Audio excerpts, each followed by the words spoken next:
তো যেই ওষুধটা খাইতেছি ওইটাতেই আস্তে আস্তে ব্লাডের মাধ্যমে হচ্ছে ওই জায়গাটাতে ব্যথা সারিয়ে আনে। বা ধরেন পায়ে ব্যথা আছে, আপনি হাতে ইনজেকশন নিচ্ছেন, এটা সার্কুলেশন হচ্ছে ব্লাডের মাধ্যমে। তো যখনই ব্লাডের মাধ্যমে সার্কুলেশন হচ্ছে তখন কিন্তু আস্তে আস্তে করে পায়ে ব্যথা চলে যাচ্ছে। তো এই ব্যাপারটা ঠিক একইভাবে একটা গাছে কাজ করে। আসসালামু আলাইকুম রহমতুল্লাহ। তো এই পপিনেপ সম্পর্কে অনেকেরই প্রশ্ন ছিল যে ভাই অ্যান্টাকল দিতে চাচ্ছি, অ্যান্টাকল দিলে কেমন হবে, বা অ্যান্টাকল দিলে উপকার কতটুকু পাবো। তো এটা সম্পর্কে অনেকেরই প্রশ্ন ছিল। তো আমি প্রথমত হচ্ছে কৃষক মানুষ, এরপরে দোকানদার। বাকি আমি আমার যে জমি আছে এই জমিগুলাই ব্যবহার করি। এই থেকে যতটুকু আমার অভিজ্ঞতা আছে এই কৃষকের জায়গা থেকে আমি এইটুকু আপনাদের সঙ্গে শেয়ার করি। বাকি আমি এটা সম্পর্কে অনেক কিছু জানি বা এটার উপরে পাণ্ডিত্য আছে এমন না। আমি কৃষক, এটা হচ্ছে সবচেয়ে বড় কথা। আমার কথা যদি ভালো লাগে গ্রহণ করবেন, বাকি ভালো না লাগলে অ্যাভয়েড করবেন। এখানে একটা জিনিস বুঝি যে পপিনেপ এটা হচ্ছে ছত্রাকনাশক। মানে গবেষকদের একটা গবেষণা ছিল যে সেকেন্ড জেনারেশনে হচ্ছে এই পপিনেপটা আসে, অ্যান্ট্রাকল, যেটা বায়ার এটাকে বাজারজাত করে। এবং বায়ার মাল্টিন্যাশনাল কোম্পানি, ওনারা এটাকে দীর্ঘদিন যাবত বাজারে বাজারজাত করতেছে এবং এর রেজাল্ট খুব ভালো। এটা অনেকেই মাটিতে ব্যবহার করেন, যার প্র্যাকটিক্যাল অভিজ্ঞতা আছে সে মাটিতে ব্যবহার করেন। তবে মাটিতে ব্যবহার করতেই হবে বা করার কোনো অনুমোদিত আছে এটা কিন্তু কোনো প্যাকেটে লেখা নেই। বাকি আমাদের অভিজ্ঞতার জায়গা থেকে হচ্ছে আমরা এটা ব্যবহার করি। এটা হচ্ছে একটা দিক। তো পপিনে হাজার হাজার লক্ষ লক্ষ ধরনের ছত্রাক আছে। এই ছত্রাকগুলা দেখেন, আমি বলি মানুষের অনেকগুলা রোগ হয়। ধরেন যে মানুষের অনেকগুলা রোগ হয় একই সঙ্গে, মাথা ব্যথা, পেটের পীড়া, এরপরে কিডনিতে সমস্যা, প্রস্রাবের থলিতে সমস্যা, এই যে বিভিন্ন রকমের রোগ। তো একটা গাছে এরকম বিভিন্ন রকমের ছত্রাক থাকে, একটা ওষুধ দ্বারা কি সবকিছু সারানো বা সেরে ওঠা সম্ভব? সম্ভব না। এই যে মেডিসিন সাইডে বিভিন্ন রকমের ওষুধ আছে, ঠিক ব্যাকটেরিয়া এবং হচ্ছে ছত্রাক, এই যে হাজার হাজার ধরনের ছত্রাক, এক একটা উপাদানে এক একটা ছত্রাক দমন হয়।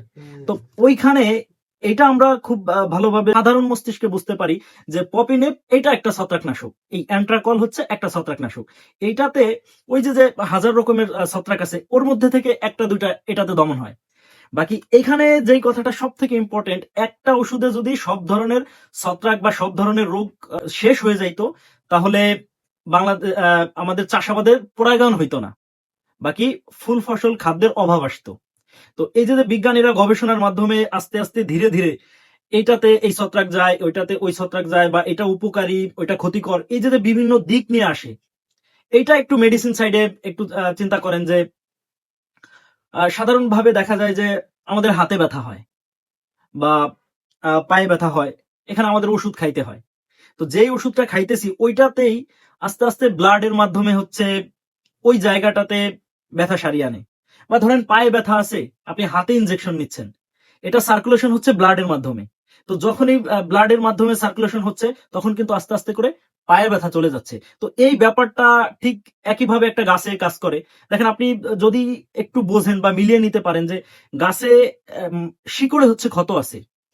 তো যখন কোন সিস্টেমেটিক ছত্রাকনাশক, অ্যাজোক্সিস্ট্রোবিন, এরপরে কার্বনডাজিমের যেটা লিকুইড সাইডে আছে, এই যে লিকুইড সাইড, এখানে আবার আরো অনেক কিছু আসতেছে, যে একটা কার্বনডাজিম পাউডার, একটা হচ্ছে একটা হচ্ছে লিকুইড যেটা সাসপেনশন, এবং অপরটা হচ্ছে যেটা গ্রানুলার মানে দানা জাতীয়। তো এখানে আপনি এই যে একই কার্বনডাজিম তিনটা ফর্মে আসছে, এটা কি কারণে আসছে? তো এই ধরনের চিন্তা থাকতে পারে। তো আপনি একটু দেখেন, একই নাপা একটা আছে সাপোসিটারি, আবার আছে একই নাপা সাসপেনশন, আবার একই নাপা আমরা খাইতেছি। তো এটা এক এক অর্থে এক এক ভাবে ব্যবহার হয়। ঠিক তেমনি ভাবে এইভাবে করেই কিন্তু আমরা গাছকে দেই বা এইভাবে করেই আসে। তো যে বিষয়টা নিয়ে বলতেছিলাম যে পপিনে, ধরেন যে গাছের পাতার নিচে হচ্ছে ছত্রাক আছে, কিন্তু এটা উপরে স্প্রে করছেন, নিচে থেকে ছত্রাক চলে যাচ্ছে, তার মানে এটা সিস্টেমেটিক ভাবে হচ্ছে। আপনি গাছের পাতার উপরে যখন এ ধরনের স্প্রে দেন, এটা গাছের শিরা উপশিরা হয়ে একেবারে, যেটা আছে আমি যেটা বললাম যে রগে ইনজেকশন দিলে পরে পায়ের নখের ব্যথা ভালো হচ্ছে, তো এই বিষয়টা ঠিক এইভাবেই হচ্ছে। যখন আমরা কোনো গাছে স্প্রে করি, গাছের শিরা উপশিরা কাণ্ড হয়ে কাণ্ডটা একটু আলাদা, শিরা উপশিরা হয়ে হচ্ছে শিকড়ের ক্ষতটাকে দমন করে নিচ্ছে। মানে পপিনেপে যেই ছত্রাকটা যাওয়ার দরকার এই ছত্রাকটা চলে যাচ্ছে। তো এই কারণে এই ছত্রাকের বিরুদ্ধে হচ্ছে এই পপিনেপটা বেশি দরকার। তো আমার যেহেতু খুব বেশি পড়াশোনা নেই, আমি এখানে আমি দুর্বল জায়গাটা আমি তুলে ধরছি। আমি যেহেতু সায়েন্সের কোনো স্টুডেন্ট না, যার কারণে আমি এদিকে যাচ্ছি না।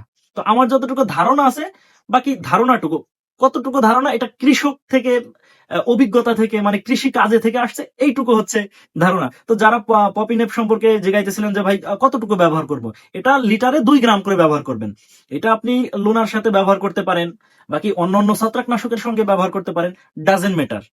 বাকি এখানে যে বিষয়টা কাজ করে যে এটা সিস্টেমেটিক একটা ব্যাপার আছে, যে গাছের দেখা যায় কি যে যেই ছত্রাকটা আপনার অন্য ম্যানকোজেবে যাবে না, এই ছত্রাকটা আপনার আহ, অন্য কোনো ছত্রাকনাশকে যাবে না। তো যেটা পপি নেবে যাবে, বা পপি নেব যেই ছত্রাকের উপরে নির্ভর করে এই পপি নেবটাকে সেকেন্ড জেনারেশনে আনা হয়েছে, তো ওই ছত্রাকটা এটাই চলে যাবে। এই জন্যই হচ্ছে বিভিন্ন রকমের ওষুধ বিভিন্ন ছত্রাককে দমন করে। তো এটা একটা ব্যাপার। তো আমার ভিডিও যদি ভালো লাগে গ্রহণ করেন, বাকি ভালো না লাগলে অ্যাভয়েড করেন।